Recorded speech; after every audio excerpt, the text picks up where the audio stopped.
Okay, so adduction is the movement towards the midline of the body. So going from like here to here or here to here, just anywhere towards the midline of the body.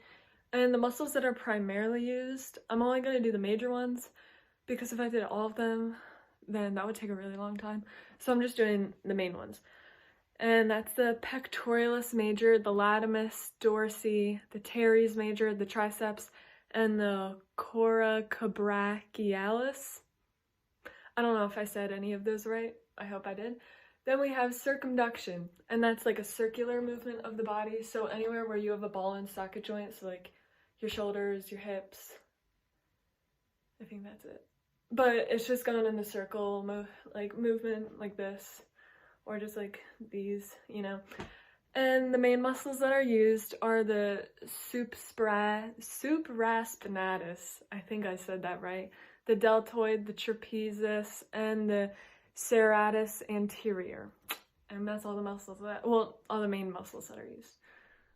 This is an example of pronation, which is when you walk and your weight tends to be more on the inside of your foot. The muscles included are the pronator teres and the pronator quadratus. Dorsiflexion is the backward bending and contracting of your hand or foot. The muscles included are the tibialis anterior and the extensor hallucis longus. Abduction moves the limb laterally away from the midline of the body, and it includes the muscles the deltoid, the trapezius, and the serratus anterior.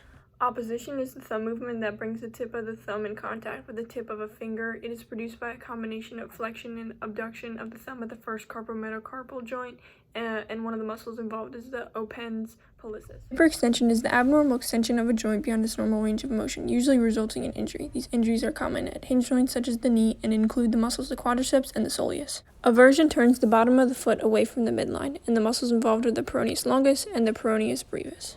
Inversion is a movement in which the sole of the foot rotates towards the midline of the body. It includes the tibialis anterior and the tibialis posterior. Supination is a motion in which rotation of the radius returns the bones to their parallel positions. It includes the pronator teres muscle. Flexion is a movement that decreases the angle between the bones. So it would be an upward movement like this. So you can do it, it's any anterior movement. So moving your head forward, that's flexion. And also moving your arm at the shoulder and the elbow. So in this movement, the bicep and the tricep would be involved. The bicep is flexing and the tricep is extending, which leads into the next movement, which is extension, which is increasing the angle at the joint. So it would be this movement where this, the tricep is flexing and the bicep is extending. So it's any posterior movement.